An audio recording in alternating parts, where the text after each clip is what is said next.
Morning, goobers. I'm Eric Arias and I have just come back from China. I will talk about the trip and a couple of funky things I bought during the trip later in the video. Well, at the end of the video. Um, but, like, that's not the important thing, of course. We're here to talk about just a bunch of funky discoveries I've had in the past 10 days or so. Yeah. I haven't actually done too much deck building during my trip for a good reason. First of all, vacation. Second of all, I didn't feel very well during the entire trip. So that was great.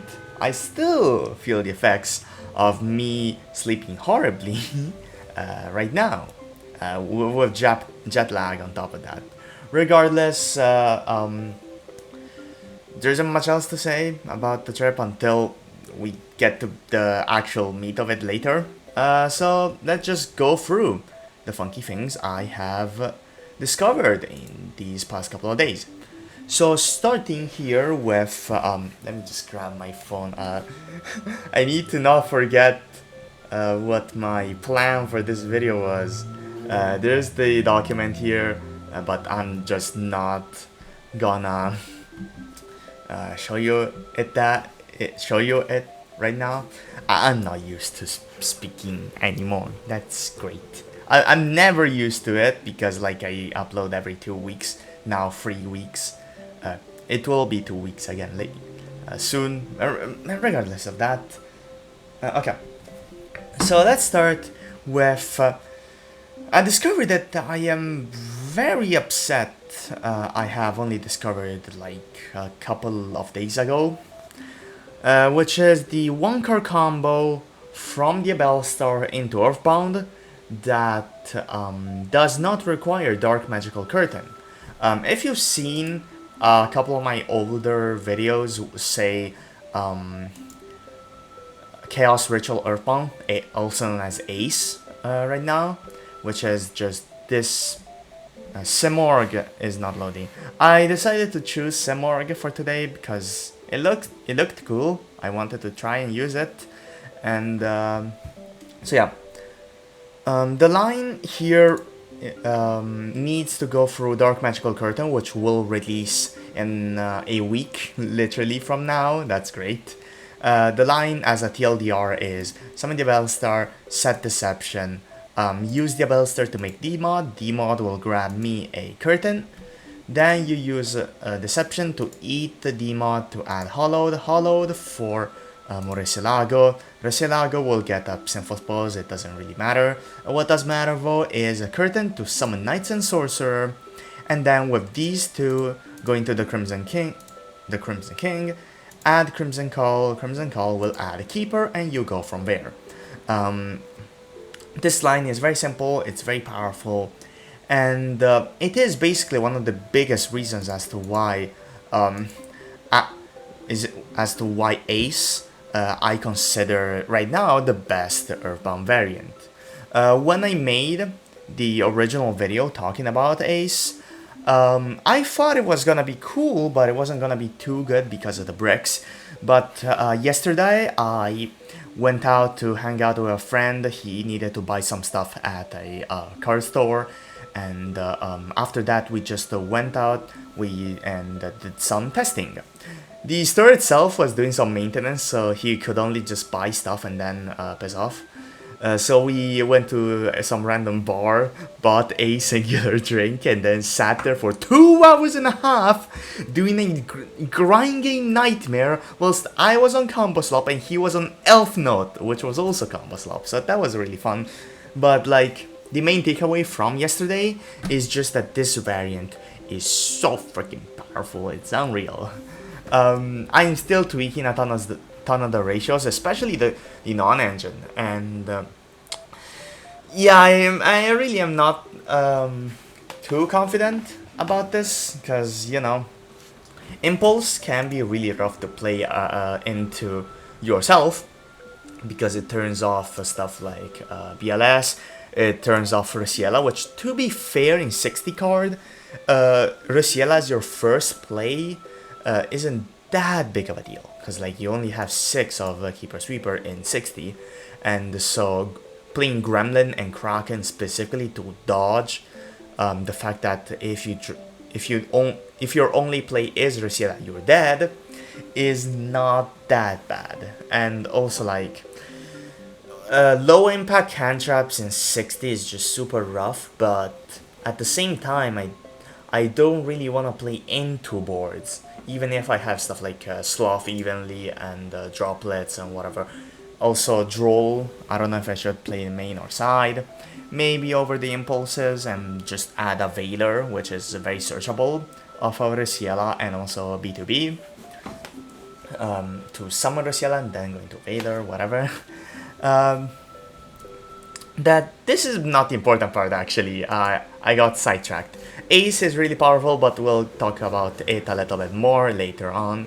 What is important though is that Ace has a really powerful one-card combo, and I am really upset that I did not discover this one-card combo earlier.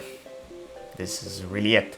This will still be very much usable in Master Duel. Maybe I'll do another Master Duel video soon, hopefully.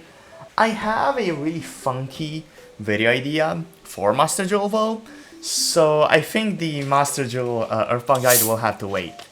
I'm pretty sure we will get the Red Dragon Archfiend stuff like this month, or at least early September, so the Crimson King will be allowed, and so this line involving Symphos White Forest and Chorozo will be very important.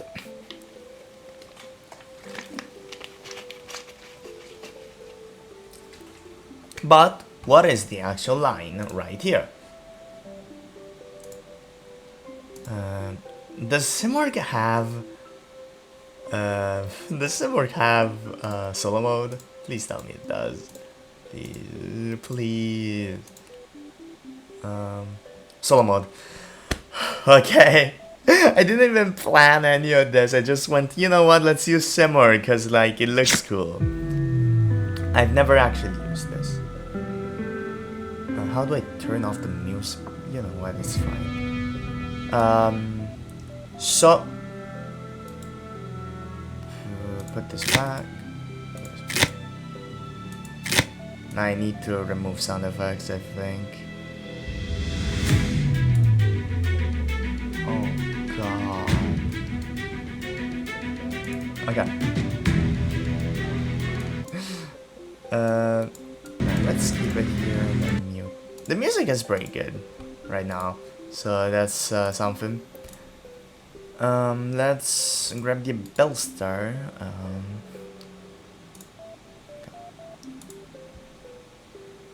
So the line will be pitch this, summon the diabellstar, the clear effect.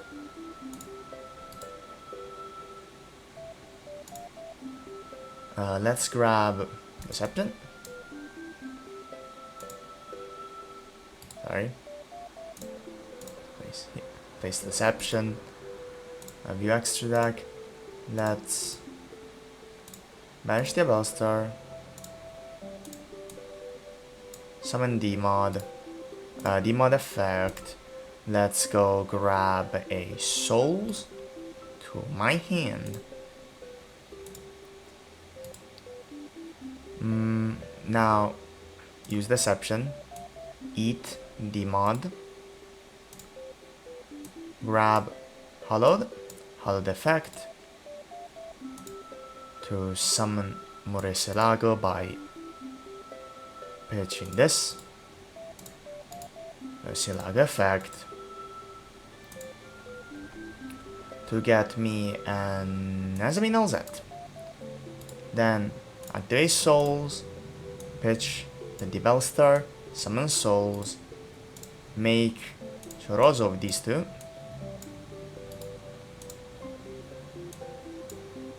Activate LZ to special summon herself. Use these two. Oh yeah, you would need a spell trap to pitch here actually, which is annoying, but it is what it is. From here you will activate this pitching whatever spell trap you have. You will add Ecclesia and Symphos Buzzword of White Forest.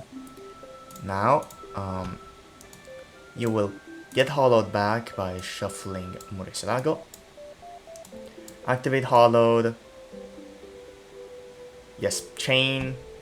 This also works to special summon. You will special summon Ecclesia. You will pitch this to summon Sylvia. Then you'll use Ecclesia's effect to get me a Wild Bass. Wild Bass effect to summon Ecclesia. You will pitch these two to make Ale Crimson King.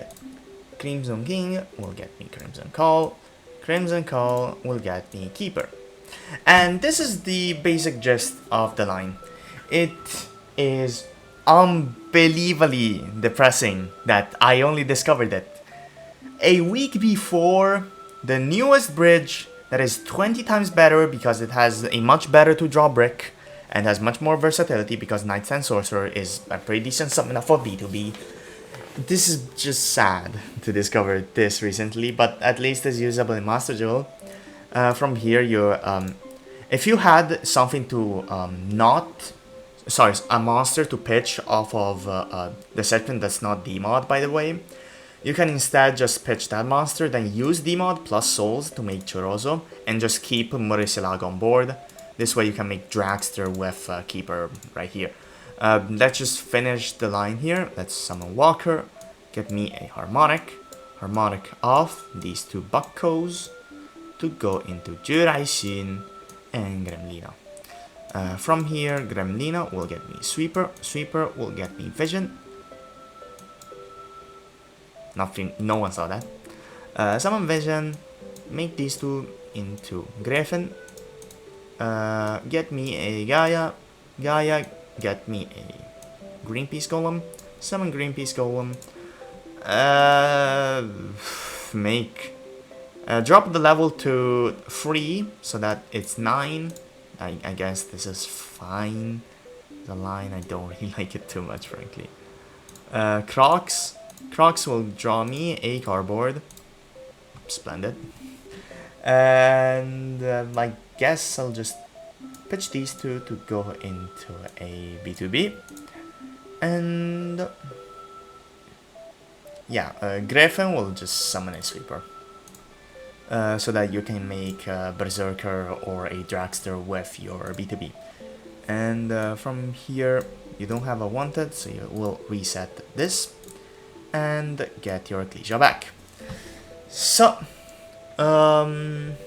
really not much else to say here. This line is just very basic but very powerful. There's just another variation of this line that does actually use Dark Magical Curtain. I'll show it to you later if I remember to do so, because like I never remember to do any of this. Basically, you will use Witch of the Black Forest. Let's take Witchcrafter list. I think a lot of those are doing this as well. Not this one, apparently. Nope. I swear to God. Come on.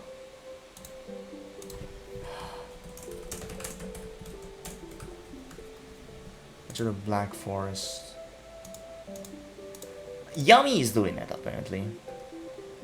Yeah. So this is basically the same gist as the line we're doing. You just use Curtain to summon Witch of the Black Forest. Then in their case, I think they're linked enough. Yeah. But in our case, you can either just have her around, then use... if you drew a Earthbound starter, you just use Linewalker plus Witch of the Black Forest to go into Dragster plus a Gremlina and then go from there with your combo. Or you could just summon Choroso with 2 other materials which are really easy to have. You have D-Mod and Murcielago already there. Plus Witch of the Black Forest to go into the Crimson King, which will get you Droll, which is very fun. In OCG it can also get you Max Sheen, extremely cool. Or just any other hand trap with low defense. And well, this is important just because you can search Droll for free. But you do have to actually use Chorozo, which is kind of annoying because the curtain bridge is already really good. So really needing an additional extra deck slot to make use of this funky deck just to search Droll is kind of annoying. It is what it is. The baseline right here is really good still. There's not much else to say. Yes. So come on. Okay. So this bridge is really powerful. There isn't much else to say. Onto Ace. I think I already said all I need to actually say for Ace, funnily enough. The Aurora engine, the Chaos Ritual engine is just so freaking powerful. Black Chaos, you have these two sticky idiots. You have Skull Archfiend, which just recycles your extra deck. Unless I've been playing it wrong, it recycles your extra deck, right? Like my pro player friend hasn't said a thing when I use the Skull Archfiend to recycle my extra decks like I think it works. It should. Hopefully it should. I really hope it does actually do that, because otherwise if I have been playing it wrong this entire time, that would be really rough. But yeah, I really like the recycling it gives you, because Earthbound otherwise just doesn't have too much grind game. You have a lot of resources. You have Geogriffon, you have Gaia, you have Call, you have stuff you can summon in general with like Ecclesia, B2B, and your other engines are not too bad, like Azamina in the grind game, which constantly get you additional bodies. The problem is you just don't have things to make in the grind game, and that just does suck a lot of the time. Usually you do overwhelm your opponent with a ton of resources, but sometimes you really wish you had an additional little push, an additional thing to summon if you're going into a grind game with your opponent. And so Skull Emoji right here is just incredibly powerful. We'll get to another funky thing that this guy enables a little bit later. Outside of that, is there more to say that's not already being said in all the Chaos Ritual slop lists? Like, of course, you have Griffo to get Mind Shuffle turn 0 so that you can use diabellstar as a way to enable Blackluster Soldier as a turn 0 play, which is really powerful. If your opponent uses Dark Magical Curtain, this also lets you use Griffo to get Mind Shuffle will get the Skull Emoji gets you Blackluster Soldier, and your opponent gave you a free way to bounce diabellstar, which is additional resources for you, and get you Blackluster Soldier, which is just an extremely powerful disruption. Also, I just need to say this again, but Black Chaos is just such a dumb card. It's so stupid. I can't believe they printed something like this. Like, sure, playing Graveyard Removal is not too bad, but like, it really is just something that works a whole lot better gameplay-wise for Magic rather than freaking Yu-Gi-Oh! So that's not too great. I'm genuinely thinking about just playing Ruddy Rose Dragon to counteract Black Chaos from my opponent, or I just kill them really hard, like just punch them with B2B or something. I don't know. My friend, which I've tested with yesterday, has played Ruddy Rose in his extra deck. He just hasn't summoned it in our two matches together. Even though I usually always ran away with the game by just virtue of having so many stupid idiots in my graveyard to consistently loop back, which was really fun. Outside of that, I don't think there's much else to say for this pile. Outside of really just, it's really powerful. Wow, everyone is actually playing freaking Rolad Azamina. There's a lot of funky things, and so slapping Earthbound in here may sound a bit boring in terms of Earthbound gameplay, because like, oh, you're just playing the most powerful engines, and Earthbound is doing nothing. Earthbound does a decent amount of things. First of all, gets you a funky synchro board, which sure, Mitsurugi is usually better, but at least Earthbound isn't that bad. Like, it gets you B2B, that's an advantage.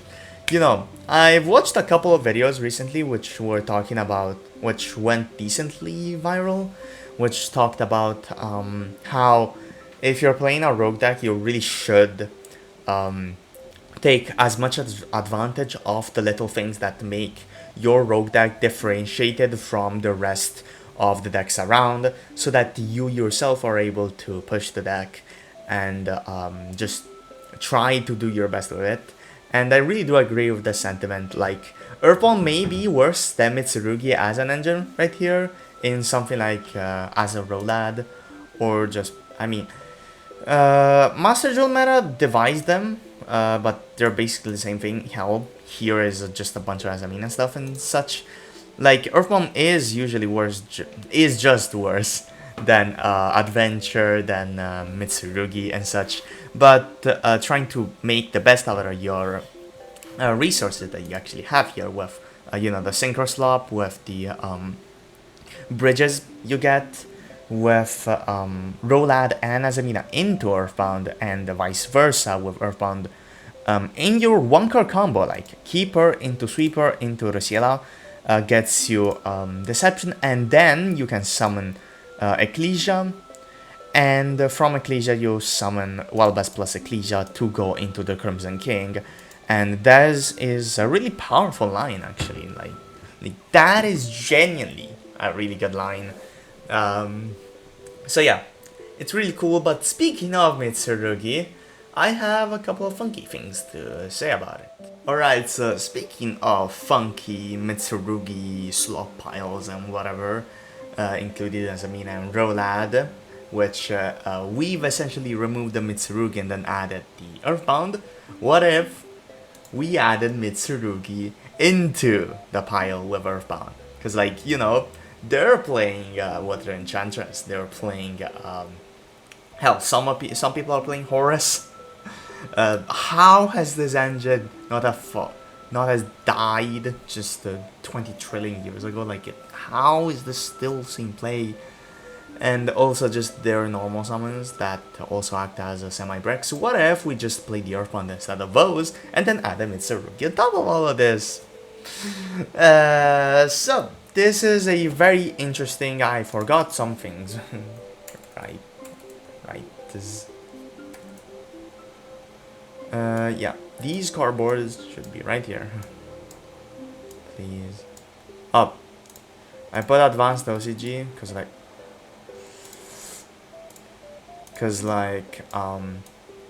was trying to get some OCG cards, these two specifically, onto the deck builder for Simorg, which for some reason doesn't let me get them unless I'm on exactly the OCG tab. That's not important for now, though. Skull Archfiend. Okay. Anyways, back to where we were. Mitsurugi is a really powerful engine, shocking no one, and it's still sitting in play because they added additional bricks. Additional bridges into Mitsurugi with the thanks of Mr. Archfiend guy, which is very accessible off of every single way into Rolad, which also means that well, Azamina can get to it because you can use Souls to pitch Black Chaos, and from there use Firewall Dragon to get it back, but we can get the Grifo off of the Crimson King, and then add it back this way, which is really powerful, shocking no one. But the important thing is that you can get to Skull Archfiend very freely, and whilst you do lose out on a couple of bits from the Rolad combo, it- like the important thing is that you have a Skull Archfiend on board so that you can make a Dragster, which is a really important part of your end board. From there, like sure, unless you already have a way into Azamina, which isn't really hard because if you have any way into making a profitable harmonic fusion play, you don't really care about opening Azamina. You can just make Reciela with a Keeper plus either Golem or Sweeper, and yeah, this is essentially just strictly better than going into Demok, the Ritual, and then summoning Demod, the Fusion, to combo off from there. And yeah, that's the main advantage of Mitsurugi. You just get so much, so much advantages, so much grind game, and also you get Murakuma as a really powerful boss master. Alpha just playing this this admittedly big brick and admittedly bigger garnet right here, but like it's not bad. Like it's really, really powerful because like you get so much grind game, you get so much advantage. But one of my favorite aspects of the Mitsurugi engine in Earthbound is the fact that it gets you great purification post deciding, and also the fact that Mitsurugi plays really well into Purulia, which is one of the biggest weaknesses of any Earthbound variant, because like all of them rely on extenders that summon from hand and get you advantage, and so Purulia just kills you. Fuvalos kills you harder, but and Mitsurugi plays fine into it, not great if you already started with Earthbound, but still decently well. But also, Great Purification is just an awesome card. First of all, getting Murakumo onto the field for the nuke, which is really nice, but importantly, it's an Omni Negate. It's an Omni Negate. It's an Omni Negate. It's awesome. Well, not awesome for the opponent, but awesome for us, because like this actually helps you try and negate stuff like Droplet, which if your opponent does not have a trap card, they will just lose on the spot because Droplet gets negated. You're kind of screwed from there. Um, so yeah, there isn't much else to add here. Like you do have some other options for searchable Omni Negates. The main two I know of. Maybe there are more trap Omni Negates, specifically trap Omni Negates, because like sure Dragoon is decent-ish, and Illa Sylvia is mandatory in Azamina. The problem is they don't help you with board breakers that are unrespondable, which just sucks a lot of the time.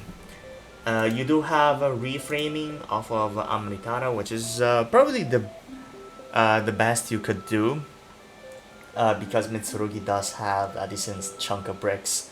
But the problem here is that you do need to summon Reciela and then into Amritara, which does lose some advantage off of, say, Ecclesia of the Black Dragon. And yeah, you can use Amritara to summon B2B with Vision Resonator, which is really nice, ignoring the tuner tagline. I'm not really sure if this is the best you can do, because like it's an extra deck slot, and those kind of suck. Maybe I'll think about playing this over Dragoon in my current version of Ace, but I don't know. I might just play the full Mitsurugi package just because, well, the theory is that it just gets you so many additional pushes. You get 7. Yeah, you get 7 additional starters. Ragged Records becomes a more powerful extender, and so on and so forth.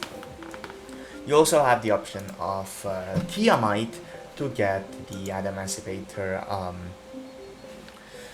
Omnigate. I think this might be better than Amritara just by virtue of this card being way more generic, which is a very big bonus, honestly. It's a very big bonus. You can summon it much easier and not only off of the Rociela line, which won't always be available. You do need some pretty specific lines to go into Rociela, and then you typically would want to summon like Axel Synchro Stardust Dragon or Ecclesia of the Dark Dragon. So this is basically no investment, which is really nice. But Reframing is a much better card, because if you draw it, it's just Solemn Judgment, and this card is a big boy brick. Well, same with Purification, but Purification is also part of the engine that gets you pushes. Not much else to add here other than, actually, I forgot. Nightmare Hands. Nightmare Hands gets you Mask Master, which is really nice discard fodder, unfortunately kind of a brick. And it gets you Skull Archfiend, and Skull Archfiend will get you the full Mitsu line. Oh yeah, the other big problem with Mitsurugi, aside from having a Garnet or needing you to play additional bricks to mitigate the Garnet and also just general bricks, is the fact that it does not let you bridge into Earthbound, which is a minor complaint, frankly, but it is still something to take note of, because like you can't play Xyz, you can't play Lynx if you want to go for an Earthbound line, because like otherwise the Earthbounds are just vanilla tuners that do nothing. And yeah, that is pretty rough. And Mask Master gets you either the entire Mitsurugi line or like half. Oh wait, no! I am so stupid! Mask Master is an actual one-card Earthbound, just like Azamina, just like Roulade itself. You can use Nightmare Hands, pitch Mask Master. Mask Master gets me Skull Emoji. Skull Emoji gets me Demok. This guy. Demok, which gets me whatever, gets me Nightmare Hands or something back. You use Demok to summon Demod. Demod gets me Curtain. Curtain gets me the Tuner. Then I can summon Skull Emoji, and then that's the Crimson King. And the Mask Master is the perfect tribute fodder for Demok's ritual summon. Sure, you do lose out on Mind Shuffle. There we go. But this is just an additional push you have. It's just free. And on top of this, it helps you with Mitsurugi. So you really don't care about the fact that Mitsurugi is not a bridge, now that I think about it. Oh my god, I can't believe myself. I just went, this line is just... I mean, Mitsurugi is good. But like at this point, I'm just playing half a Mitsurugi without as much combo potential as it usually would have. And it's just kinda mad at this point, because like Mitsurugi normally would be able to get you Roulade and Azamina off of the same line I mentioned earlier with diabellstar getting you souls, except you go into a Riperdocus into Demod. And yeah, I thought it was kinda rough, but I mean, if one of the starters for Mitsurugi also is Earthbound combo, I might as well start considering it, you know. Oh my god, I am so dumb. I sounded so defeated earlier when I was like, I don't know if Mitsurugi is that good. And now I'm really happy, because like, one part of Mitsurugi is also part of full Earthbound. And that is very awesome. Aside from that, Mask Master also helps you with running shaddolls, which are very format dependent. If there are plenty of spell trap negates, or the top decks don't actually summon from the X deck, or can just only summon Ecclesia the Dark Dragon and tag it out. Yeah, nice Shaddoll Fusion, dumbass. It does nothing. But like, Shaddoll Fusion can get you a pretty decent amount of advantage by pitching this guy and pitching either Skull Emoji or Vision Resonator, or just about anything, frankly. And as your Shaddoll breaker choice, you could go for something classic like Shaddoll Dragon, Genius, or Beast. But you could also play Shaddoll Falco. Knights and Sorcerer, as mentioned earlier, is a much better card by virtue of you can summon this off of B2B to get rid of your opponent's graveyard. This is very minor, but it is still important to note. You can also use just Axels and Custodius Dragon if you're not playing the Ecclesia package to go into it. Sure, it does make your combos a whole lot worse, not having the option to go into the Crimson King off of Reciela directly, but it is still a decent choice, especially because it liberates a little bit of bricks from your main board. But like overall, Knights and Sorcerer is better than Shaddoll Falco because it actually does something. Was Falco? Sure, you could send it to the grave for a ritual summon or like something else.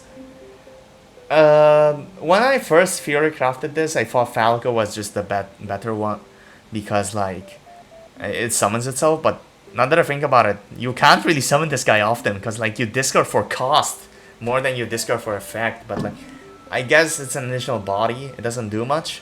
But here, it actually does matter because like you can use it for Shaddoll Fusion, set it, and then use it for Diabellstar, use it for Deception. It's really nice to have Falco. Whilst its effect is definitely not better than stuff like Dragon or Genius to actually board break with the Shaddoll Engine.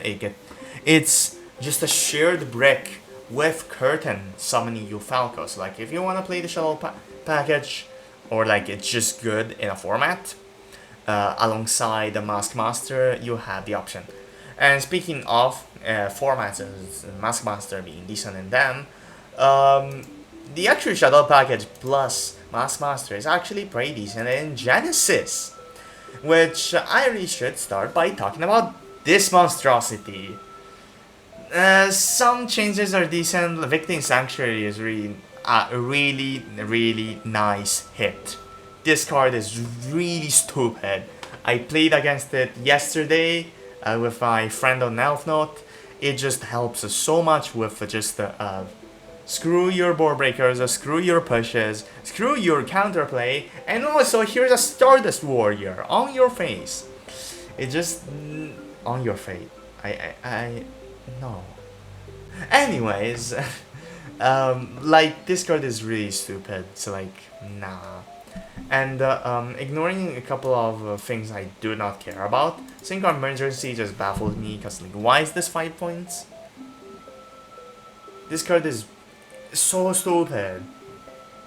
There's so many turn 0 plays you remove to run the game, yet this is here.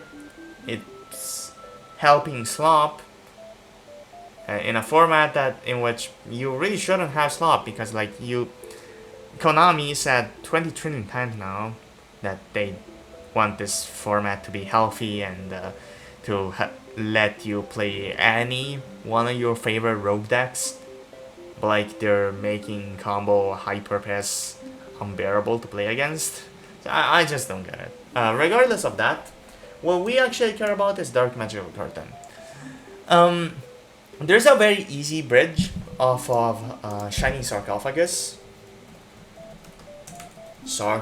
which, you know, Allure Queen does it, Centurion does it, frickin' Sorcerer of the Swamp gets you a 1-card combo into Earthbound and stuff. Genesys Guide.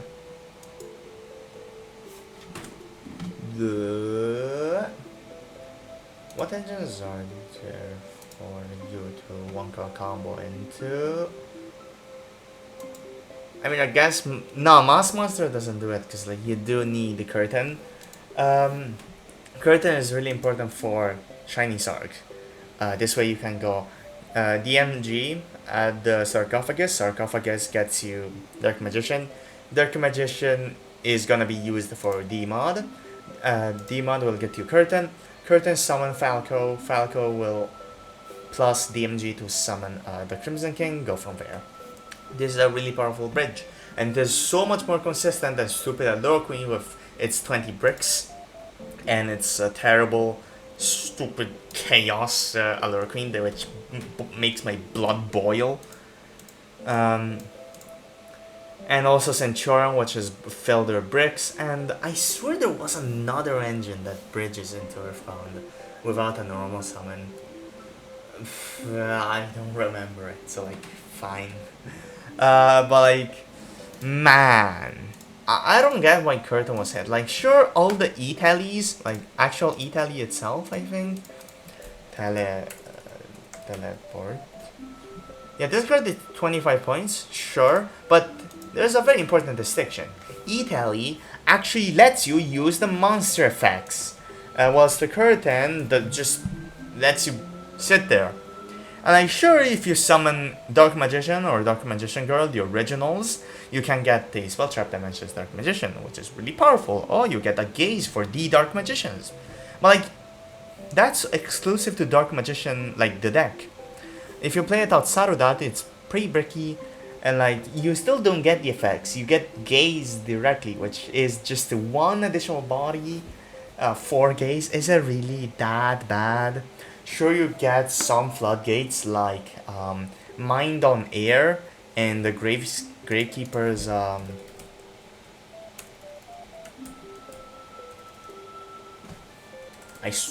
can't type. One of these, yeah, this one, Shaman, is a floodgate, but these ones, like, huh? And also Witch of the Black Forest, which, yeah, that also has the same problem of why not just point the floodgates that the Witch of the Black Forest searches? So like, I really don't get why Curtain itself is hit. Because Dark Magician, the deck, really needs it for its game plan. It's Dark Magician, the deck right now with Curtain is extremely cool, and it's just extremely upsetting that it's just not able to be played. And also, like, I am upset because I actually want to play this engine. Sorry, the Shining Sark engine and whatever in Genesys. I know that's not the main priority, but like, come on, man. At least the maximum put at 5 points. This does not let you use the effects. And sure, grave effects sometimes matters, but I mean, just point chorizo if you don't want Witch of the Black Forest to search floodgates. I don't know. So yeah, that's about it for the points list. I know it wasn't very productive to talk about much of this, frankly. I think it's a meh points list. I'm baffled by Synchro Emergency. I like Victim Sanctuary. I hate Curtain Change. And Karibo Multiply is weird. Like, it gets you Grifo, kinda. But like, it's not very good, frankly.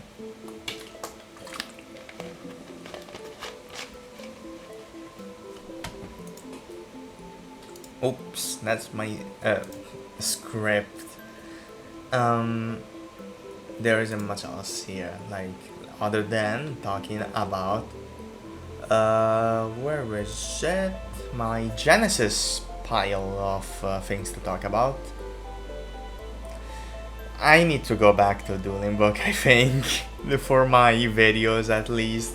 This looks way prettier for gameplay, but it kinda meh for actually video making. Anyways, here is just a bunch of fancy things I want to talk about for Genesys. Oh, how am I this stupid? No. I forgot to add these. I need to do appreciation for these cool cardboards.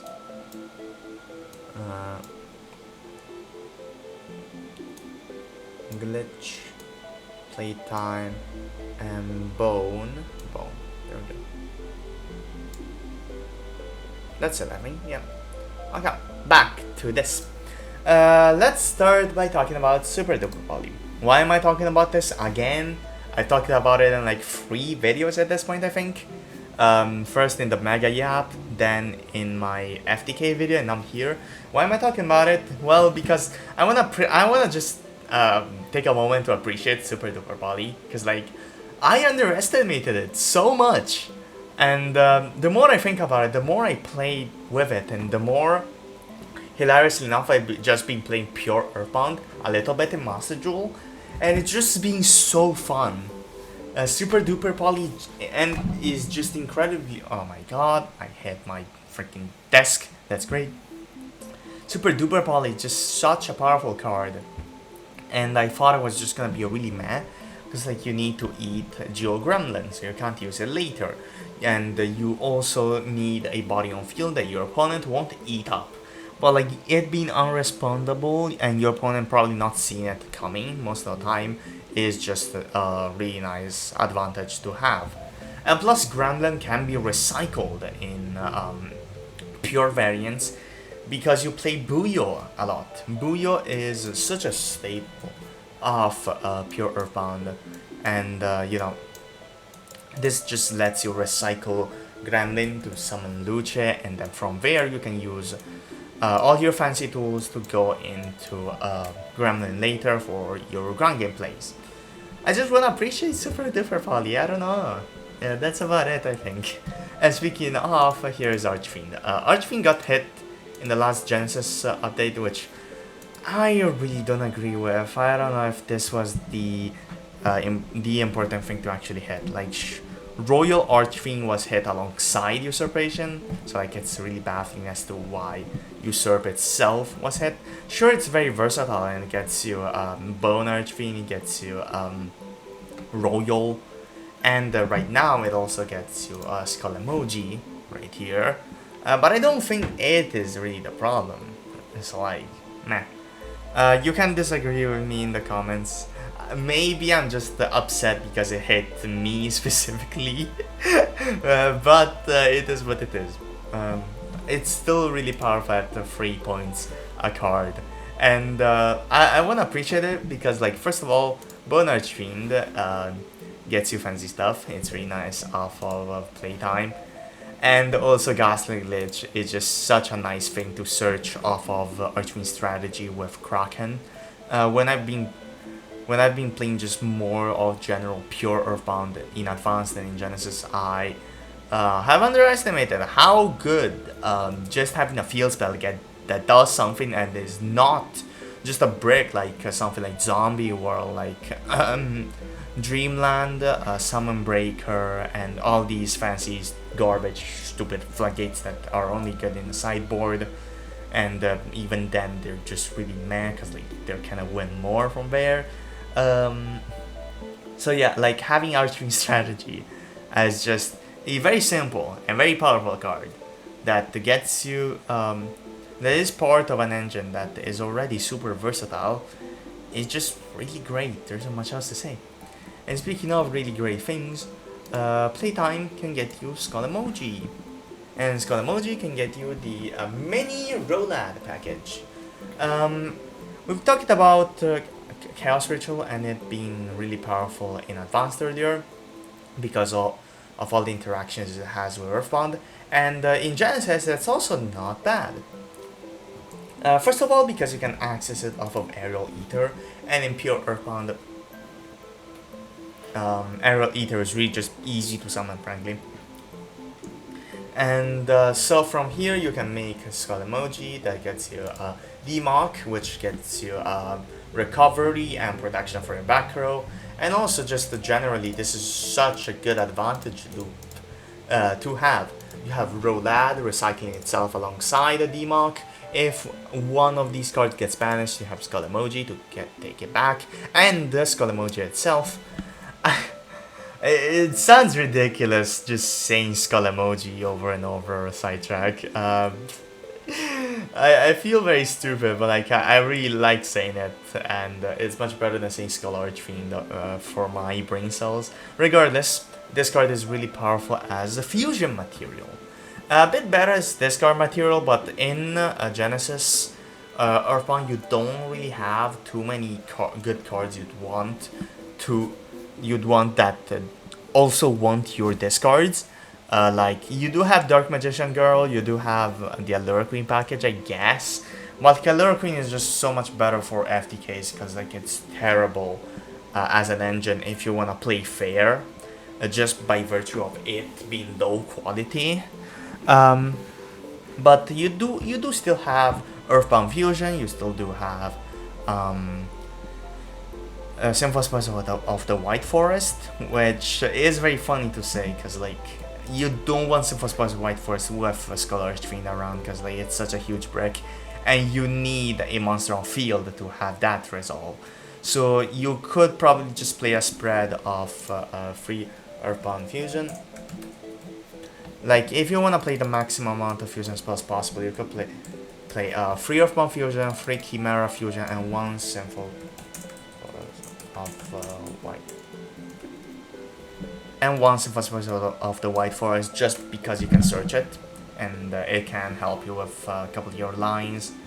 But yeah, Chimera Fusion is probably the better choice. Regardless of that, this is really good fusion material. It can be gotten off of a playtime. And speaking of, if you want an Earthbound name, you can just bone into Vision, into Gaia to get to Immortal Red Nova. And if you already have an Earthbound name for your fusion spells, you can just go into Skull Emoji, which gets you a level 7, which Dragster being hit does hamper the power that the level 7 extenders have, because level 6 extenders have, because that's the main advantage. You're able to summon Dragster super easily, and well, so you can just still summon stuff like Clearwing, Moonlight Dragon, or like just going into Jade Dragon Mech or Power Tool Braver Dragon. Yeah, it's not as good, but the recycling is still really powerful in Genesys, especially given Earthbound is much less of a hyper combo deck in this format and much more of a value grind deck. You can still combo off, but you can combo off with the grind game around. And also, well, this is really cool. I don't have much else to say about Skull Archfiend. I think I should remove the Dark Magician from here. Like, sure, you can summon it and it's Heavy Storm, but there's really not much to it. It's just a generic mediocre extender, admittedly. So yeah, get this out of here. Onto Gazelle right here, which is a stand-in for all the Chimera stuff. Chimera has been actually popping up a lot in the current Genesys environment. There has been a lot of talks with it, and the reason for it is actually just very simple. There aren't that many people who are actually playing too many hand traps that would eat up your combo. So Chimera being a deck in Genesys that really sucks into hand traps because like you don't have your usual really powerful extenders in the form of azamina and such, the scores kind of went whack. The point is, you don't have your best extenders, so if there are too many really powerful hand traps and people are playing a lot of negate hand traps, Chimera does kind of suck. But if people are not, this is a really powerful meta call. And I guess this makes a Chimera bound not too bad. I made a guide a really long time ago on Chimera bound. It kind of is the same thing, but you do have more lines with the Crimson King, with Mask Master, and all your fancy tools with Skull Archfiend right here. Look at him. And yeah, I think I really should explore Chimera Bound much more now that it's a much better environment for it. I still don't think it's the best Earthbound variant at all, unlike some people claim, just because you're playing so many normal summons and don't have as much space for extenders, but this is really powerful, it's really cool. I will be experimenting with it, hopefully, if I remember to do so, because I am very forgetful. That's about it for Gazelle. On to, again, shaddolls. I want to mention this just because, yeah, it's a really powerful value engine with a Skull Archfiend and with Mask Master, that you get not. I mean, shaddoll has always been full Earthbound combo, because like you can get a Vision Resonator plus Nova in the graveyard, but right here you can use Skull Archfiend as one of your materials and Mask Master as your second one. You use this guy to get these two, whatever, and Mask Master to get you Vision Resonator.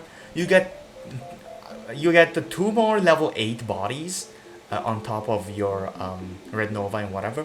But instead of getting 2 Red Novas, you can instead use Vision Resonator to get you Crimson Call or Crimson Gaia, doesn't really matter.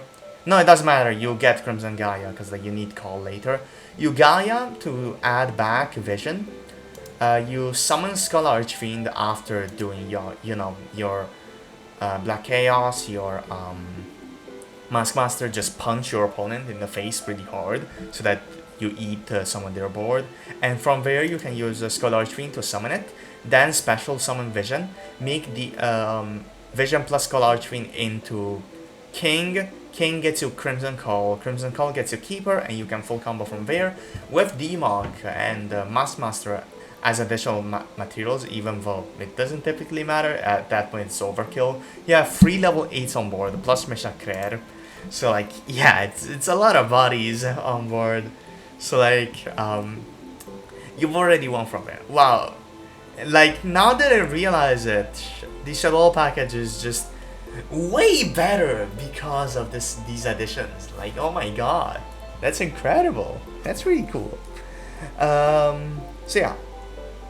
I haven't played that much Genesys recently. Frankly, I haven't played since the FTK at Euros. Like earlier, I misspoke and I said I've been playing a lot of pure Earthbound in masterduel and Genesys. I haven't playing in Genesys. I've been thinking about the pure in Genesys, but I haven't actually been playing it. But I will be playing and testing a lot of Fiend Pile with Skull Emoji, with Archfiend, Booyah, and whatever, and of course a Super Duper Body. I love this card, and the Shadolls, and also Nightmare Hand. There's so many extenders. Oh my god, my brain is melting. But like, dude, it's gonna be rough testing all of these things together. Yeah, there's a lot to go through here. And the final thing, I guess, Nightmarizer Strict. This is a pretty solid card. It's not too bad in advanced, but in advanced you don't really need cards like these to unbreak you off of your illusions. I used to play King Baphomet, which frankly is not too bad right now because of Skull Archfiend and Booyah as an unbreaker for your spellcasters that are your beasts that are not useful, which you don't play many beasts frankly, but it does matter for illusions, so like Mask Master, so like Mask Master only in this format frankly. But yeah, Nightmares can be pretty decent to be a summon off of Raciela, or off of Raciela adding you a Symphos plus White Forest, or yeah, just fusing into an Fiend plus Mask Master. The important thing here is that Baphomet is a wind and the Nightmarize is dark, which means that you're able to summon off of Earthbound Fusion, and that is so much better you don't even understand how good this is. And also Nightmarize is non-targeting, non-destruction removal, which is loopable over the course of several turns, which is so nice. I love this card. I think it's really cool. I think this is gonna be part of my slot pile. It's gonna be nice. So I think this is about it for Genesys, other fancy techs, etc. I have here the full rollout package. You can search Grifo, so like maybe it's worth it, but like it's 55 points.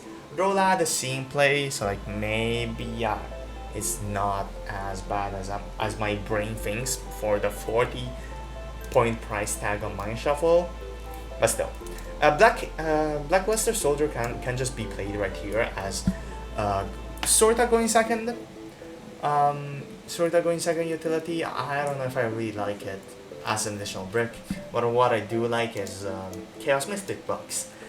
I really like this card. Like, I really like this card. Like, it is honestly worse than Final Bringer of the End Times.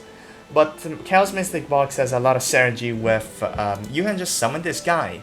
You can summon this card. If you're playing BLS, you can just summon it for free. And it is so funny when it happens. And also your opponent never expects Chaos Mystic Box because it's a really mediocre card. But it is so cool, I really like it. So yeah, I think I will just, for Genesis, try out my very funky engine turbo pile with a ton of ways to add Earthbound cards, a ton of ways to take advantage of fusion spells, your grind game especially, your shaddolls, all the cool things. It's gonna be super cool. I'm genuinely just exploding with excitement because like, there's so much stuff here. There's so much stuff going on here. It's awesome. But that's about it for this section. Let's talk about Magnificent Monsters for a little bit. I just realized once I did the cut that my camera was a little below earlier. This is quality control, people. So, let's talk about Magnificent Monsters. I am disappointed in this set, frankly, because, like, well, there is no guaranteed overframe in every pack, unlike the OCG variant, and it does kind of suck. And also, there's so many reprints that are just abysmal. Some rarity bumps that are cool, but some baffling, others, meh. But like, there's still a lot of stuff to talk about here, other than the things I've already mentioned in my other videos. I'm just gonna go through what is important and look at my script. Hold on. Okay. So I have to talk about some rarity bumps. They're cool for fun, of course, and just some cards I've never actually mentioned in my videos for some reason. So let's go through the things in order, starting with Saint Azamina. This is not a really good, very good card in Earthbound.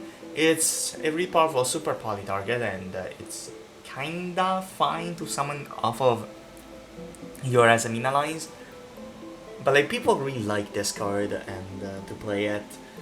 And to be fair, it's not that bad of a sideboard tool now that I think about it in Genesis. So it being way more affordable now, hopefully more affordable, because like the packs the boxes for Magnificent Monsters are basically two euros a card. So like maybe it's not gonna be that much more accessible, but regardless, Saint Azamina is like not too bad to summon anymore. It's not easier than Grasha, which is a really rough point to be at, but I guess it's pretty decent for an board piece, so like, I might as well talk about it. Sea Monster Thesis, yay. Next, Kusanagi. I have talked about this card once, and I forgot how stupid this card is. Like, I just completely forgot that. I just went like, yeah, this is a cool LTK enabler, it's whatever. This murders your opponent on the spot. This has like a 6,000 attack on summon usually. And it can attack all monsters. It has piercing damage. And once it doesn't have protection, you can just add something to your board. Do you actually have protection from stuff? I mean, you can still, you can just make Dragster, you can make, yeah, Croco Dragon to pop stuff, and you can do things before, you can just make Angelic Bastion to pop something, and then summon Kusanagi, and this just kills your opponent. Like, this card is hilarious. Like, how have I not actually thought about it other than just, yeah, it kind of punches your opponent and clears their board, as whatever. Like, this just is an OTK enabler and it's very cool. I just wanted to mention it, I don't know what else to say. On to the main deck keys. This card is nice, I guess. You could technically play this in the ace pile I showed earlier. Because like Dark Magician Girl into this guy is actually I'm brain farting so bad. Yeah, it's just the same bridge as a Rolad, just a little bit worse. You go, yeah, I explained the line earlier, you don't need it again. Also, like, so yeah, this reprint is decent, I guess. Not much else to say. It's like, fine. It's just okay. Yeah. But like it being more affordable is the best part about it, honestly. Next, there's a lot of cool cards, but not like that relevant. What is relevant though is azamina Z. This card used to be like 22 bucks. I bought it at 22 and kept dropping after the course of several months, and that was just so slow.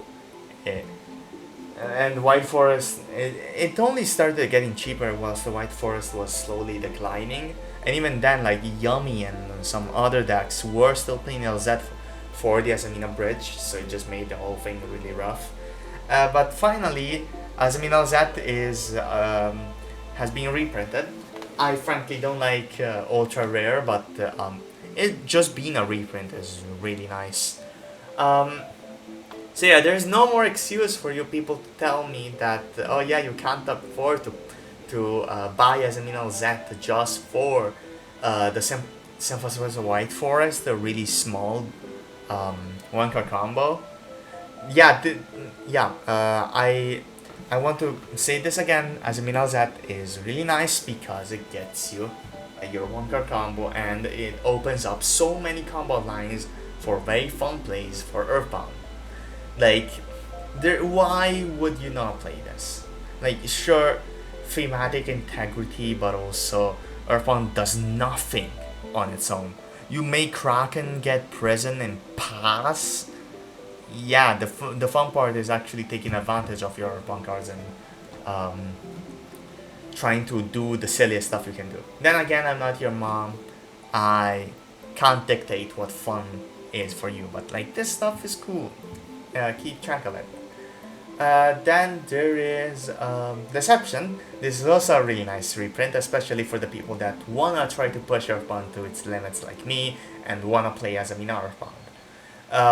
The whole Azamina package just becomes way cheaper, and that is so nice. Yeah. So like, and also like Azamina Earthbound without Chaos Ritual is still really powerful. It is a little worse, but you do have way more space for non-engine, and it is way less bricky. So yeah, it's really just slightly worse. Like, you just lose out on a little bit of card quality, but like that's not an issue, frankly. With the addition of Dark Magician, the Pharaoh Servant, and the Dark Magical Curtain being really strong. And also some other rarity bumps. You have Synthesis White Forest, which I'm really happy about. This card is really good in Genesis, and it's also not bad in Advanced. And I have it at common. It is it's meh. I don't like Ultra too much, but it's better than just pure common. And common is way better than rare, so I guess I'll take it. Then we have Philadelphia. I don't care about this rarity bump too much. I think the common is cool enough. I don't know. Then we have Crimson Call. Yeah, this is really nice. You have King's Resonance. This is such a nothing burger review after, yay, we have reprints, and wow, Kusanagi is cool. And then, yippee, shiny cardboard, that's awesome. Like a freaking baby. Oh yeah, I almost missed this, but there's also this section with all the new cards. You have Nightmare Eyes, you have Kusanagi, but you also have Dark Infernal Strike Fighter. Dark Strike Fighter is more reasonable cousin. This card is very funny. I'm not sure if this is much better than Black Rose Dragon. Like, I see people play it over Black Rose Dragon, and like this eats your battle phase, and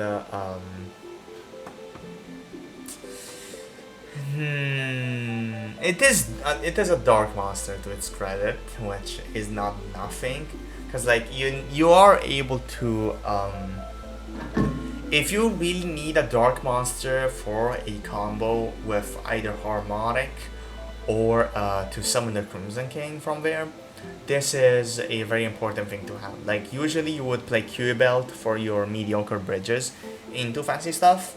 But right here you can just make Infernal Strike Fighter, and this is just the utility going second as well.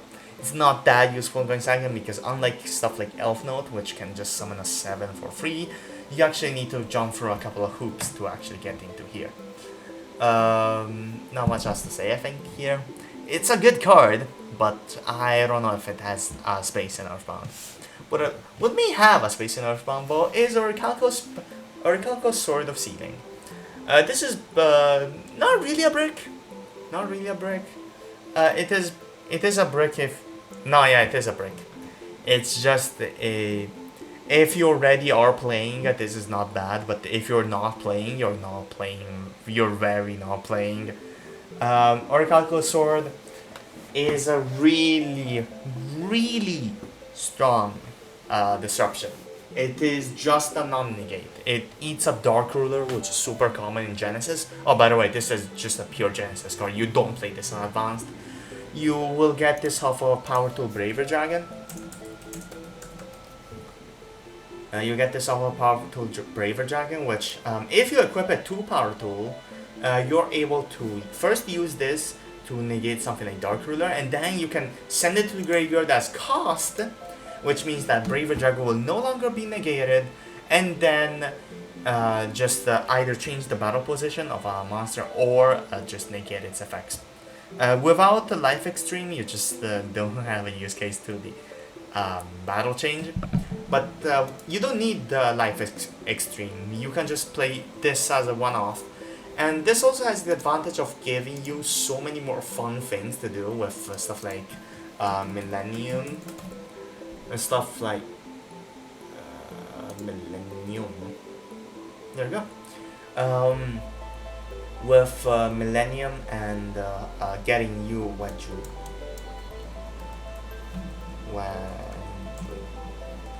you can get the Grief Tablet, which gets you Wedju Temple, and from there you can just get a free dude, which is pretty nice. This is a brickless, frankly not very good body generating engine, but it is still like not half bad. And also you do have Infernobles, which are cool. I am yet to find like a really good line that involves Infernobles and such, but it has potential. I'll eventually find something. Not these days, probably. But yeah, that's about it for the whole megayap, I think. Yeah, these are gone because I mentioned them today. I was supposed to talk about Synchro Emergency and how it's got an Earthbound, but frankly it's not. The Synchro Lock just kills so many of your variants. Like sure, some variants like maybe the Shining Sarcophagus variant are able to get away with it. Like you just go for Synchro plays and nothing else.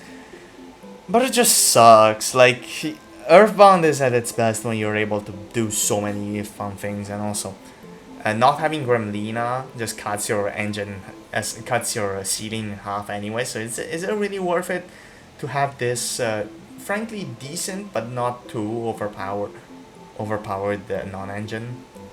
Like why? Yeah, I think this is it for all the... Oh, hello. This works. Okay. Yeah, I think this is about it for all the Yu-Gi-Oh fancy things. Let's go through... Well, there's still some Yu-Gi-Oh left, but let's go through, come on, brain. All the trinkets and all the fancy things I got in China. Starting with... Jesus Christ. Ignore my pajama pants. Shorts, whatever. Oh yeah, I don't know if you could have heard me from there. So anyways, I got a Fuma! This is not official, of course, but look at her! Look at her! She's so awesome. There was also a Hero of the Ice Fairy, Koishi Fumo, which is just idle Koishi. Let me see if I can find. Oh god. Let me see if I can find this.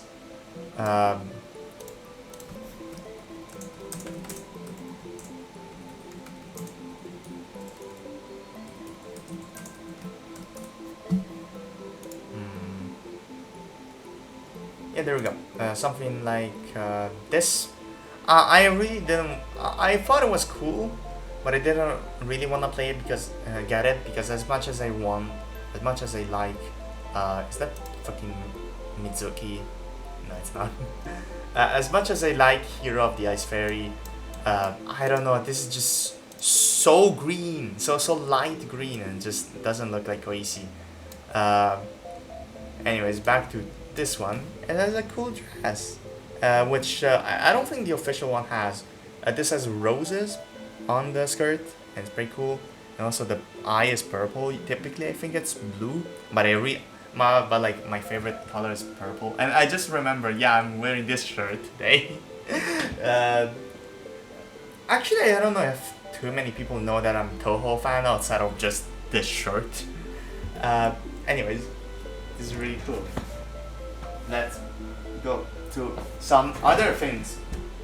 Starting with, I was supposed to have an order for these things to show them off, but I can't be asked.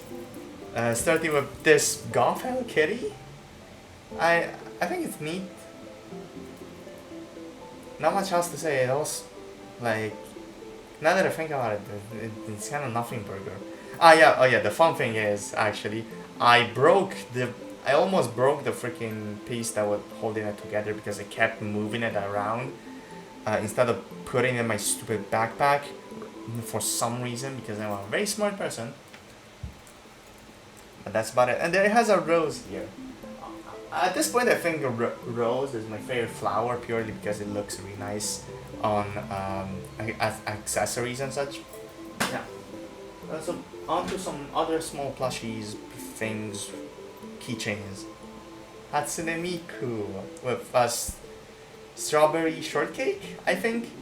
It's really cute. There's not much else to say here. I'm reviewing this as if I'm reviewing Yu-Gi-Oh cards. I am so freaking mush from this this video. That is hilariously. Yeah, this video is, as you saw in the title, called megayap 4.5. But it is like 1.5 times. I think it's double the size of the original video. Hold on, let me check. Let me check the last video.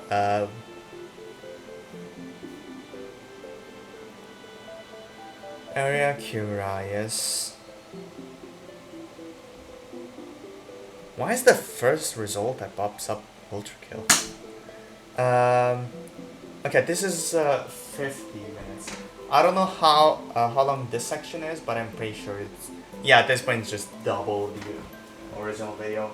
Let's get on to some more Mitsu. Wow, I am so rotten. Here's a very silly Hatsune Miku container thing, which had some freaking gacha on it, gashapon, whatever you wanna call it. This is really nice little trinket to have around, and of course inside had this thing. China loves its just gambling boxes, gift boxes, whatever you want to call them. I'm kind of partial. No, actually, I just don't like them. There was like an Arknights mini figure thingy. I don't care about Arknights too much. A friend of mine actually does, but like the one thing I care about are bunnies, and like there was a really cute Amiya, I don't know how to pronounce it, a minifigure, and there were also 5 other alternatives which I did not care about, so like I was kind of sad about not getting them. Anyways, on to the freaking the the things that were contained in the Miku. There's a banana. Let's see if I can. Yeah, there's a banana Miku. It's very silly. This is a mango, I think. Yeah, it's a mango. And here is strawberry candy or something. This is the cutest by far. I really like this one. But yeah, I really wish that there were less of these stupid gambling things and I could actually choose what I'm buying, maybe.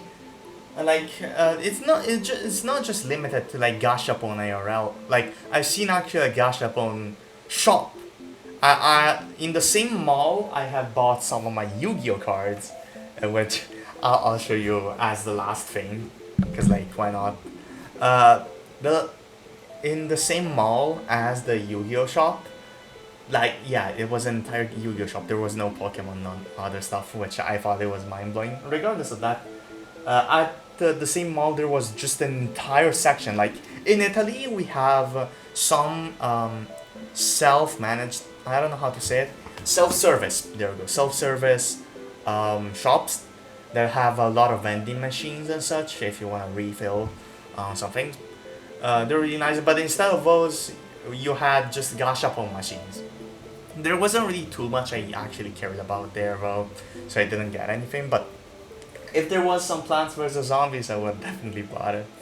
I'm such a sucker for Plants vs Zombies. I'm sorry. I actually didn't get too many things from the franchise, but one of the things I got was this tuna can with hilariously one of the mushrooms from the Chinese edition, and then there's this very weird looking squash. Like it's not the same art style as I'm not very good at cameras. Yeah, this squash that looks really weird, this potato mine. Then this very goofy looking sunflower. And the pea shoot up. But the most fun part is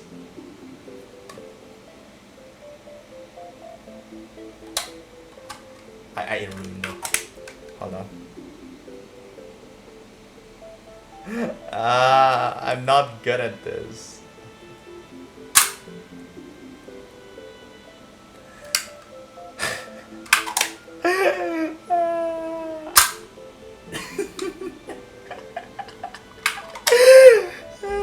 This is so stupid. Why is this cat? I thought it was a gashapon machine. I'm just gonna call it machine, whatever. I thought it was just loot boxes. No, this is stupid zombie jump scare. It's so fun. Yeah, it's so stupid. I love it so much. It's just incredible. Then we have. This was at the airport we left from. And this is freaking Zenless Zone Zero jerky. With I forgot what her name was. I don't play gacha games anymore. I just got this because like a friend of mine actually cares about this, and I thought it was really cool. And I like the characters from that game. They're a good art reference. I've never actually opened this. Let's actually give them a taste. Why not? I am very sweet actually. Smell like regular beef jerky.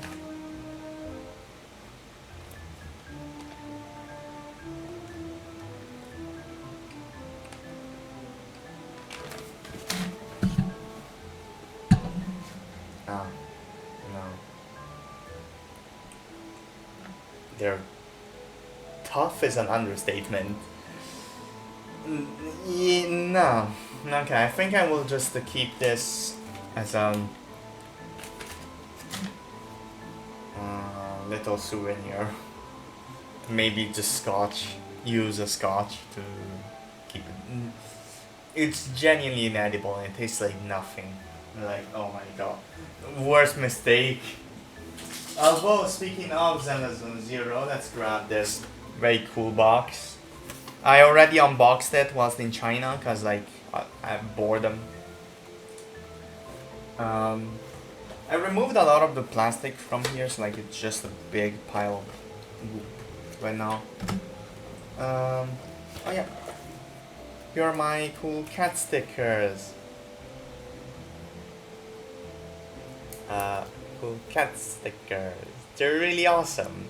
I will probably put these in, not my deck box, because like my deck box right now is Ojama, but like maybe on something else. They're really cool. I really like them. Like this box is Zenless on 0 cards. Like this is really cool stuff. Really cool stuff. Like there's so many like collectible cards in China that just are not games, which kind of baffles me because like that's the main fun thing about cards, right? Like you play with them like that. Yeah, I am running a Yu-Gi-Oh channel, you know. I am doing that because like my favorite game is Yu-Gi-Oh, and it's just kind of weird for any other kind of card to exist. But these are cool. These are nice. I like the characters here. It would be funny to like instead of using my PC or my phone to put a reference when I'm drawing, when I will eventually be doing that. Instead of that, I just just grab cards and use them as reference. It's probably not gonna be very good, but like it is a funny thought to entertain. I will be saving Yu-Gi-Oh cards for last because trolling is not even engagement at this point. Like if you come this far to see me just talk about stupid stuff, you're gonna see until the end anyways. Well, I got some Chinese Pokemons, and this was a very neat lampant.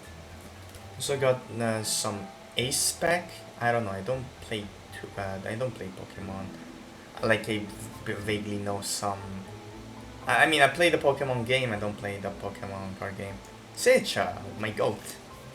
And that's about it for Pokemons. On to... there's so many freaking trinkets. Yeah. This Miku badge. This is really nice. It's really cute, not much else to say.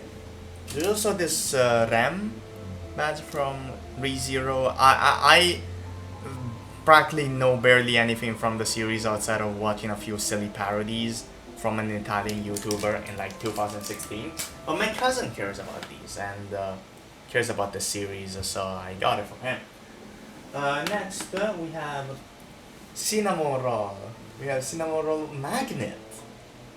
I will put this in my blackboard when I'm doing the Earthbound Decor guide, and hopefully soon the Earthbound, the pure Earthbound variant overview thingy.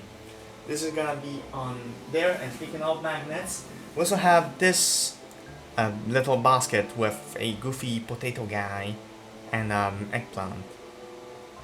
The eggplant has no face, which is weird, but like I really like the potato guy. He's very charming. He's very goofy. Look at him. He's so freaking stupid.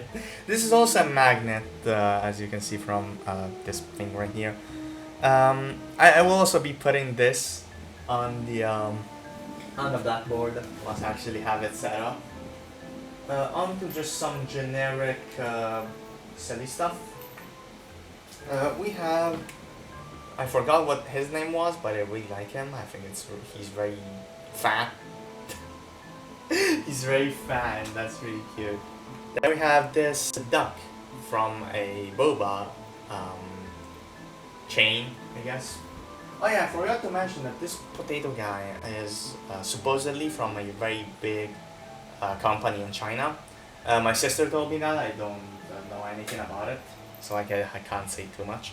Then we have this cinnamon roll coin. I don't know if I'll use it much as an actual playing coin, especially because I just prefer double dice as my method of choosing who to go first and second. Cause like I really think my brain feels happier when I have double dice. I think it's cool. Then I have this pony. This little pony. It's very cute. Very cute.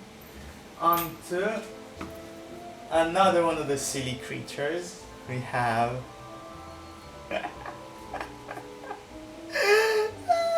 You have no idea how much joy this stupid fat rat. He's so fat. He's so fat. His hands aren't even here. You need to actually grab his hand to actually get it out due to how fat he is. The fat rat of infinite joy and whimsy. Like, look at this guy. He's so stupid. He's so fat. Oh my god. That's about it for the little trinkets. Let's finally get on to Yu-Gi-Oh! So, unshockingly, one final thing before Yu-Gi-Oh! I completely forgot about these. I have, first of all, a lampant coin. This is really nice. But the important thing is some Yu-Gi-Oh! Figures. Some Pokemon figures. Does this work? No, it does not. Okay, never mind. Let's just show these. These PvZ figures. Starting with P-Guy. These were from just a pack of minifigures and stuff. Now that I think about it, my camera is gonna be really whack once I cut this video. I think I'll try to do my best to make it not suck. Then this Sunshroom, it did get scratched a little bit because they just put them in a Yu-Gi-Oh! Box. It kind of sucks, but look at him. I really like Sunshroom. It was my favorite Sun producer when I was a kid, and right now it's Primal Sunflower. I think it's just way better, but we're not gonna do that discussion here. This is not a PvZ channel. I might make a PvZ video eventually.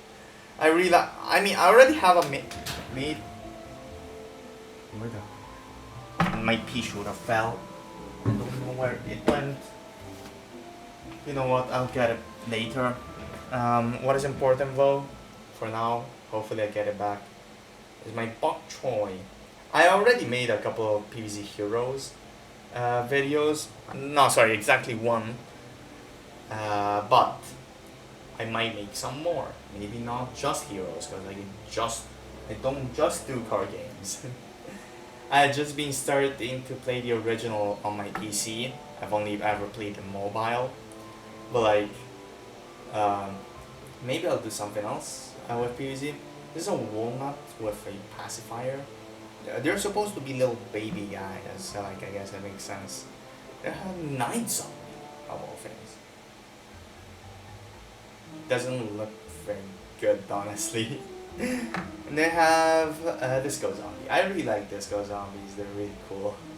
And unfortunately the last figure is a duplicate. They were sold in packets of 4 each. So yeah, that's about it. I think I'm just gonna cut here and then come back once I found the piece reader. Okay, I found little P guy. Yay. I really like this guy. He's the first one to actually fall. That's unbelievable, man. Anyways, let's finally get into the Yu-Gi-Oh! Stuff. Starting with these. Like, I cannot believe I found these. Tri-Brigade Kid sleeves. Kid is my favorite. I genuinely think Kid is my favorite Yu-Gi-Oh! Character of all time. Like, I just love her. Her design is awesome. She looks really cool. She's also super silly, and she's a little cat fucko. Like, I don't know. Like that's really all I have to say. These are gonna be my extra deck sleeves from now on, and well, I've already used one of the packs, and now I realize that getting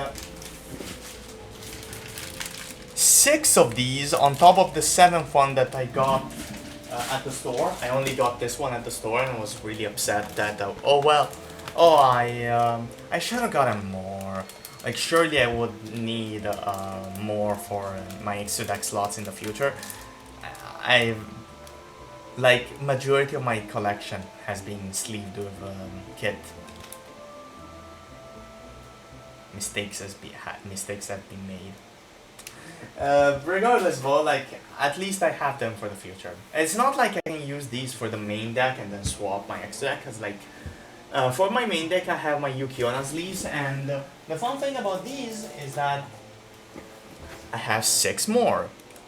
I have 6 packs of these. Sure, these are 70 and the kit ones are 100, but it's still not worth it for like me to re-sleeve everything, cause like my collection right here is stupid filled with cards.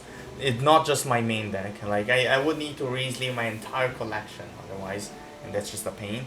And the funny story about the Yugioh sleeves, I bought 6 total from some vendor. They did not reach me in 2 weeks, and I was like, oh yeah.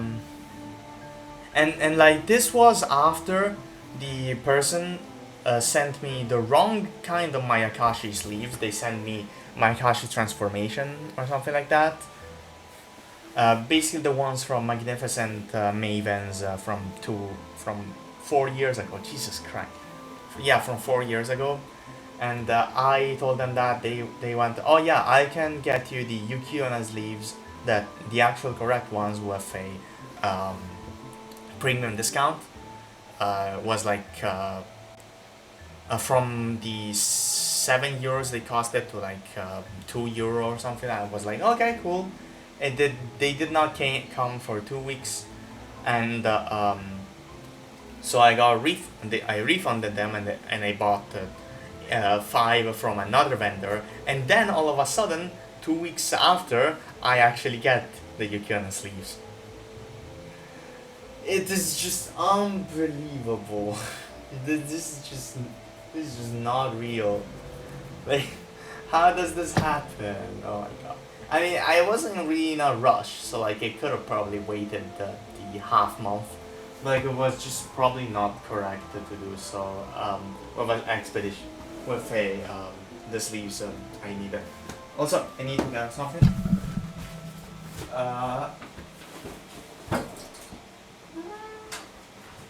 Yeah, okay. I can finally show you the cards, I think. No more beating around the bush.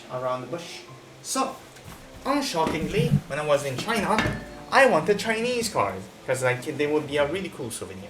And then I realized that like, correct me if I'm wrong, but like, Chinese Yu-Gi-Oh hasn't been printed until 2024, which was I think it was before the Earthbound cards. So like, and they did not get a reprinted OCG. So like, China just does not have Chinese Earthbound cards. There were some Chinese cards, of course. I saw a Blue Eye structure and a Trap Trick structure. I wasn't sure what else there was. I should have really bought them though.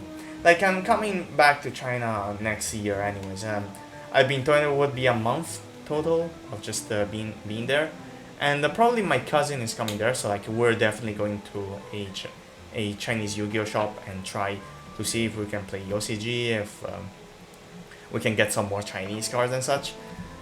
So yeah, I am a little bit upset, but at the same time we'll just get our cool Chinese cards eventually. Regardless, unshockingly, I got Animation Chronicle. I bought 2 boxes of this. They contained, I think, 15 cards each, for the price of $20 each, I think. Yeah. So yeah, I did spend $40 on cards that I will probably not play until next year. But regardless of that, I have.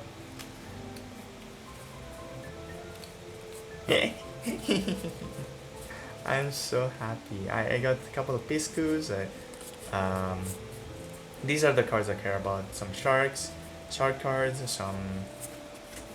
I like junk warrior enough.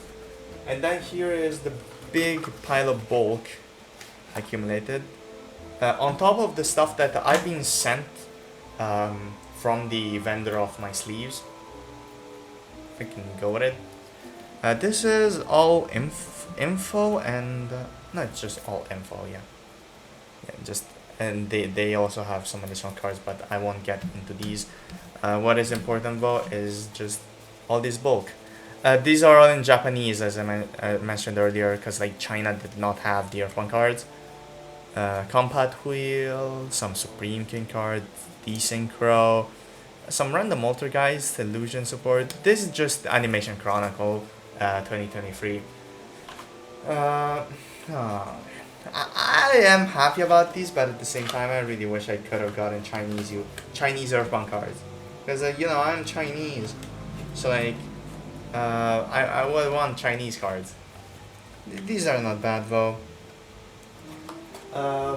Some cool cardboards. Yeah, I sleeved these up. Also, yeah, Sweeper was not in the other cards because like only got one Sweeper.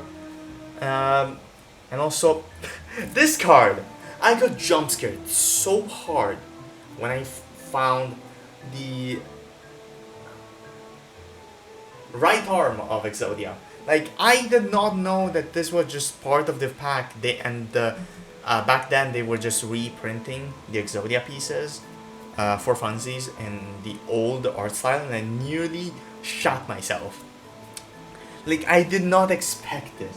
Also, right?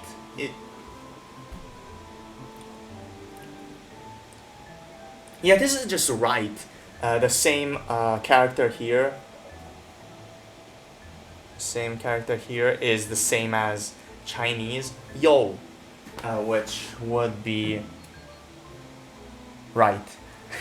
I'm not very good at Chinese. And also I'm not very good at left and right. So like left and right plus Chinese is just abysmal for me. Like yeah, I just got jump scared so hard. I thought this was gonna be super mega ultra rare, and it is like what $10 on card market, which is pretty good. Yeah, it's just so stupid. I get jump scared so hard. The unfortunate thing is that the main secrets I got from the pack were Infection Balzable, Number 1.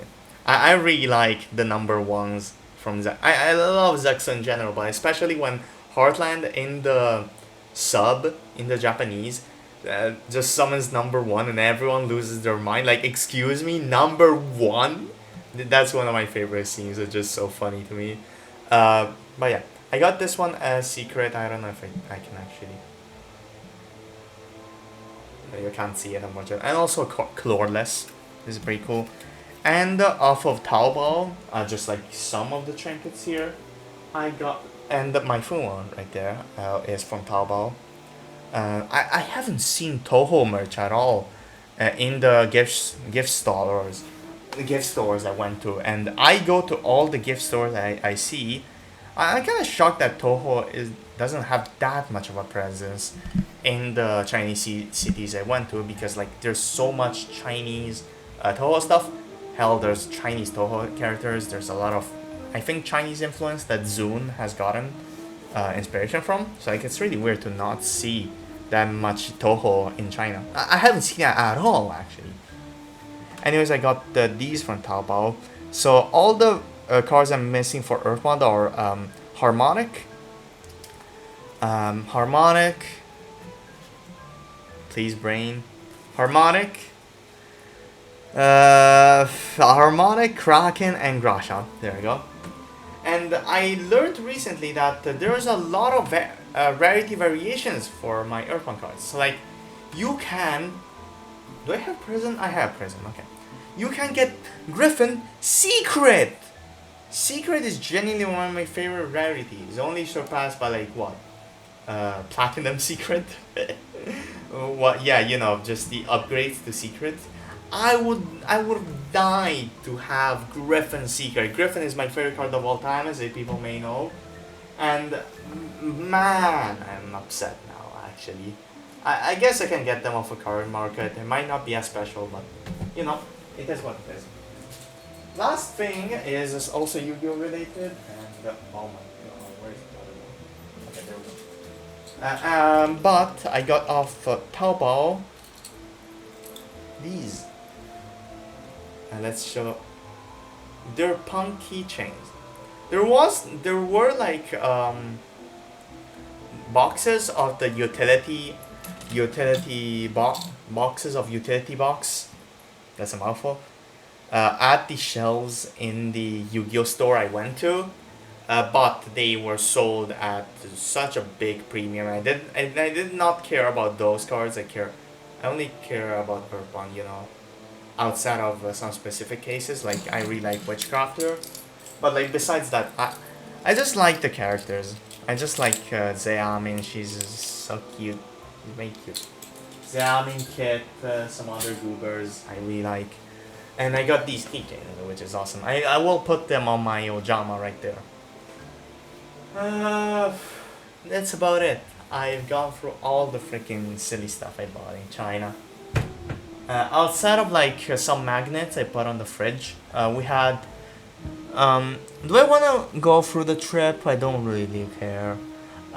Base TLDR, we went to Chongqing, we went to Shanghai, went to our hometown, went to Dali, went to Lijiang, and Kunming to. Oh my god, I hate being trilingual sometimes. I just went half Chinese, half English, half Italian. I usually speak Chinese and a little bit of Italian together because my family understands me and what I'm trying to say when I'm half Chinese, half Italian. But like I can't do that on camera because like this is just English. Regardless, we went to Yunnan after Shanghai and coming from Chongqing. Chongqing was just a nightmare of heights. Like my body hasn't felt the same ever since. I still feel the gravity just pushing me down super hard, or at least my brain thinks that. I don't know. And outside of that, there isn't too much special to talk about. Like Yunnan was very pretty, and I love mushrooms. So like eating a lot of the specialties there was really cool. Especially the mushroom fried rice. Man, that's good. We had it at the same store, same restaurant twice at a very cheap price. May I add? My father and I went there without my mother and sister one time because they were doing something else, and we got like that and a portion of stir fried tomato and egg. Which was like the portions were to share for 4 people pretty much, and we were not able to finish it. Like, and the fun thing is, it was at the 40 yuan, which is like including my drink, which was at like what, €8.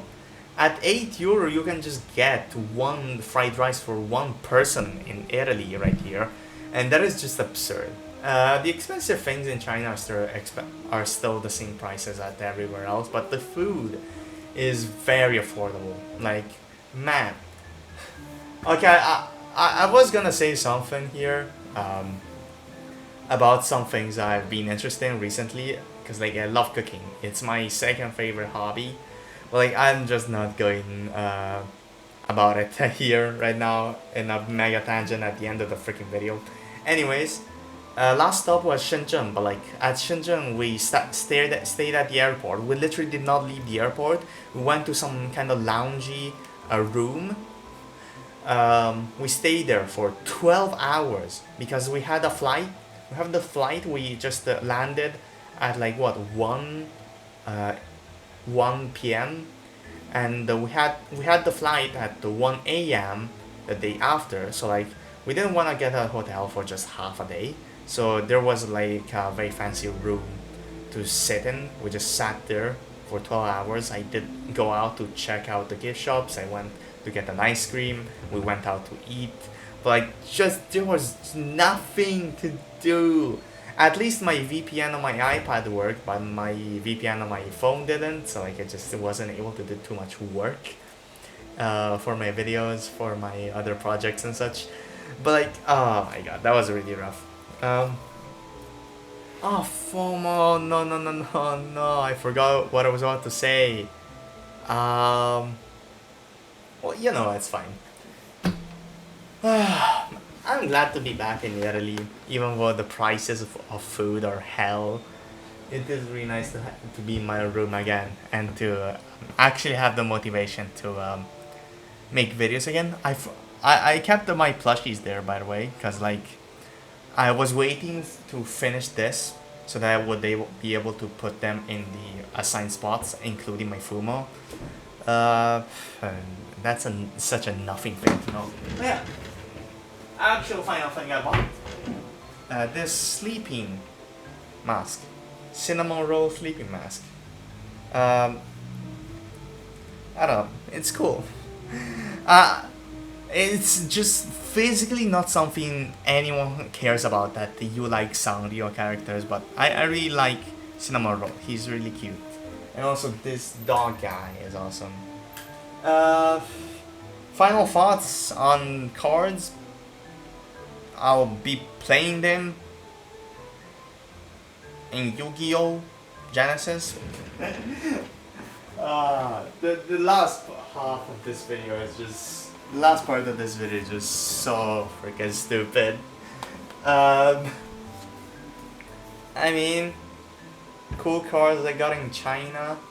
Jibak Kaire, Geogriffon. Oh, I just realized that my mouse has been showing the entire time on my face. That's great. You know what? Whatever. No more side tangents. This is the end of the video. Thank you so much for watching if you watched this far. Next video hopefully will be something more productive. I don't really have too much planned. I have like a couple of ideas that will take a couple of months, and also my pure guide that will not require a couple of months, but it will require some things in the house to be moved, because there's a lot of boxes in the place I have my whiteboard, so that's fun. That's about it for the video. See ya. Peace.